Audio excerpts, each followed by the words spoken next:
Hi, everyone. My name is Casey Keel, and I'm excited to be sharing with you today a little bit about my writing unit that I've written called the Children's Book Roll Off.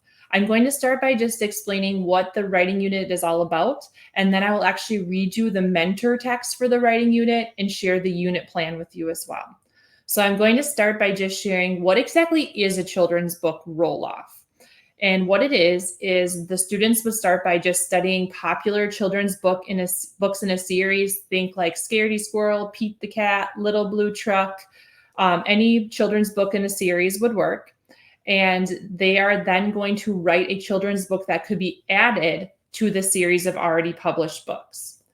It is also where the writer is going to be paying attention to the author's writing style so that it can be incorporated into their children's book that they write. The writer's going to try to use the same characters and or setting while also incorporating new ideas of their own.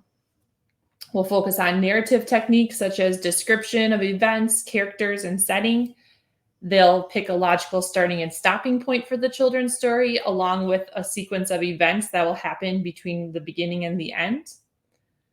The writer will study the common theme that is the thread throughout the children's book series and incorporate a similar common theme into their children's book. And the writer will also illustrate the children's book so that the pictures match the action that's going on in the story. So next up, I am actually going to share with you my children's book that I wrote. So what I based my children's book off of is the Day the Crayons Quit series by Drew DeWalt. So the original book is The Day the Crayons Quit, and then there's also The Day the Crayons Came Home. There are several younger reader books that go with this series as well, but these are kind of the two main ones that I based my mentor text off of.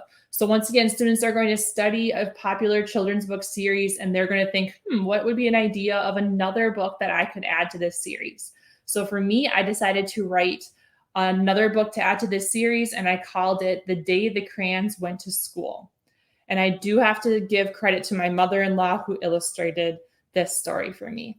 So here we go. I'm going to read you the mentor text. One day, Duncan was in his room playing with his Star Wars action figures when a strange stack of postcards arrived for him in the mail. Dear Duncan, this is going to be a little awkward, so I think it's best that I just come out and say it. When you lent me to Violet at school the other day, it just felt right. She is great at coloring and really appreciates the color purple. You hardly color with me at all anymore, and I'm starting to feel a little useless in your crayon box. Please consider giving me permanently to Violet. Not that Duncan isn't a great name, but a purple crayon with a girl named Violet? Now that would be a dream. Thanks for considering. Your crayon that hopes to no longer be your crayon, Purple Crayon. Dear Duncan, help! There's been a huge mix-up. Remember when you and Kate were coloring Mars in science class the other day? Well, it turns out while Mrs. Lennon was talking about the extinct volcanoes on Mars, I got mixed up with Kate's red crayon. I'm now in her crayon box, and her red crayon is now in yours. Kate's crayons are terribly missing their red, and I'm aching to see my friends from your crayon box too. Please switch us back. Your swapped crayon, red crayon. Dear Duncan, what do math, language arts, geography, and science all have in common? That's right, they're boring.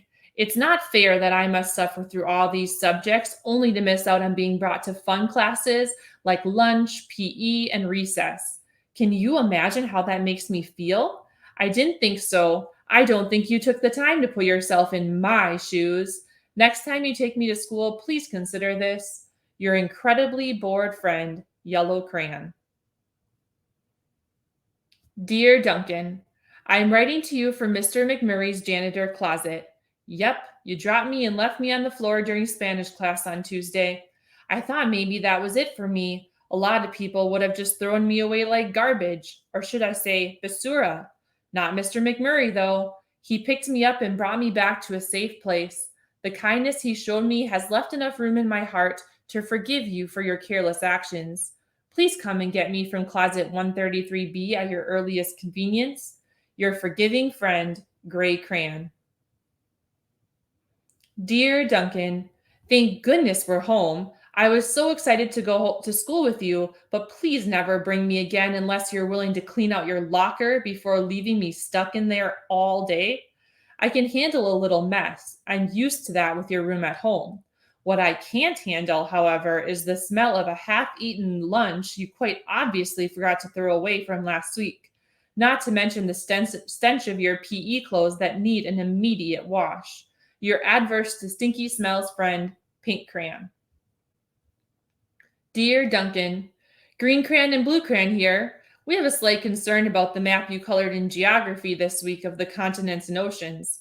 We get it, it's not the most exciting content. However, you need to put in a little more effort. We're only hard on you because we love you and know you can do better.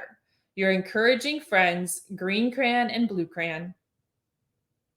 Dear Duncan, it's me, Orange Crayon, although most people would have mistaken me for Red Crayon when you took me up in front of your language arts class to give your how-to speech on drawing a tiger.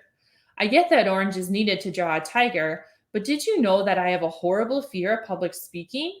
Even though I wasn't technically the one speaking, having all your classmates' eyes on me was more pressure than this crayon can take. Your stage fright-filled friend, Orange Crayon. Dear Duncan, I want to start by saying it is obvious that you are a phenomenal math student. You did every single long division problem correctly today and showed all your work. Congratulations. One small issue. The directions on your math assignment said to write in pencil, not crayon. Plus, I really did not like the vibe I got from your Star Wars pencil when you returned me to the pouch. I'd rather avoid confrontation, so if you could just use him next time, that would be great. You're staying in my own lane, friend, Black Crayon. Dear Duncan, do you remember when your little sister borrowed me to color in her Magnificent Oceans coloring book last week? That was a rhetorical question. I know you don't remember because I'm still here on the desk in her room. All the other crayons are talking about their trip to school with you, and I can't help but feel completely left out. Next time everyone else goes on a fun trip, please don't leave me behind. Your fear of missing out friend, Turquoise Crayon. Duncan was sad to learn of all the crayons he'd offended, let down, lost, and damaged while at school. So he got out his notepad and started rapidly jotting down ideas of what he could do to make it right between him and his beloved crayons. Duncan's to-do list. Give purple crayon to Violet, swap Kate's red crayon back for red crayon, redo continents and oceans map for geography, bring yellow crayon to lunch, PE, and recess, apologize to orange crayon and pick something that's not orange for next how-to drawing, use pencil on math assignments from now on, clean out locker, bring home PE clothes to wash, pick up gray crayon from Mr. McMurray, closet 133B, and get turquoise crayon from Lily's room. So once again, this was my mentor text for the children's book writing unit. It was based on Drew Daywalt's popular series, The Day the Crayons Quit. Just to give you a really quick idea, I'll read you the first page in this mentor text if in the original text, if you're not familiar. So like here's the example of red crayon from this text. It says, "Hey Duncan, it's me, Red Crayon. We need to talk. You make me work harder than any of your other crayons. All year long, I wear myself out coloring fire engines, apples, strawberries, and everything else that's red. I even work on holidays. I have to color all the Santas at Christmas and all the hearts on Valentine's Day. I need a rest. Your overworked friend, Red Crayon." So as you can see, just taking that idea of Duncan's crayons, giving their perspective of him not really thinking of them, not really being super considerate of them. And I took that into my mentor text for this children's book roll-off writing unit. I want to just quickly share one last thing with you, and that is the unit plan. So how do we get middle school students to get this concept and create a children's book and end up with an end product like the mentor text that I just shared? So here's the unit plan for this unit. We start off with that genre immersion, and you would share that mentor text that I wrote and just shared with you. You'd share that with students so they would kind of understand, what is this all about? What is the end result that I'm going for in this writing unit? Next, students would read children's books in a series so that they can start getting ideas about what series they would like to write their additional book for.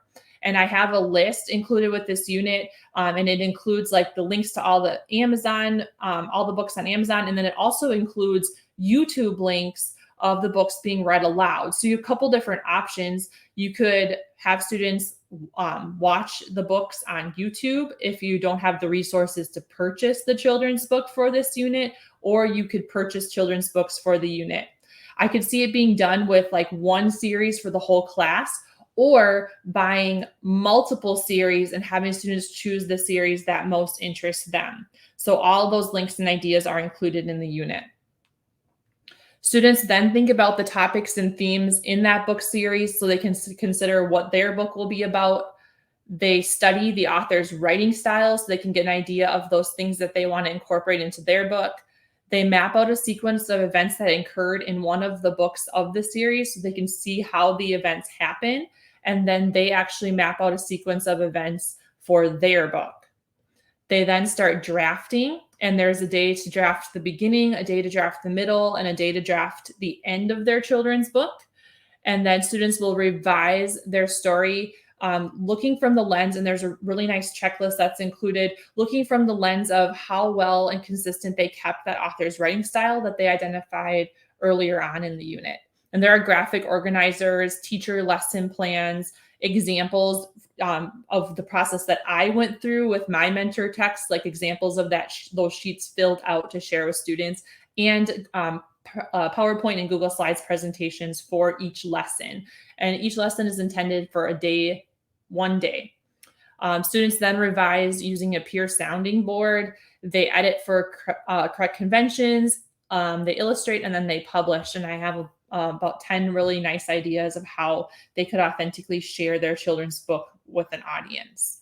So this is a 14-day, could be probably like 14 to 16. It's super fun, kind of just a different way to explore narrative writing. Students also are exposed to a lot of texts, a lot of children's books that maybe they will be nostalgia and they'll remember, or maybe it'll be their first time hearing and seeing some of those books, which is really cool too. And then they get to a chance to practice these narrative writing techniques, but not in a super intimidating way of you have to all of a sudden find your idea, your characters, and create all this. Is kind of like part of it's already there, and then they get to explore it a little deeper. So a really fun twist on narrative writing. Hope that you enjoyed the mentor text. And if you have any questions, please leave them below. Thank you so much.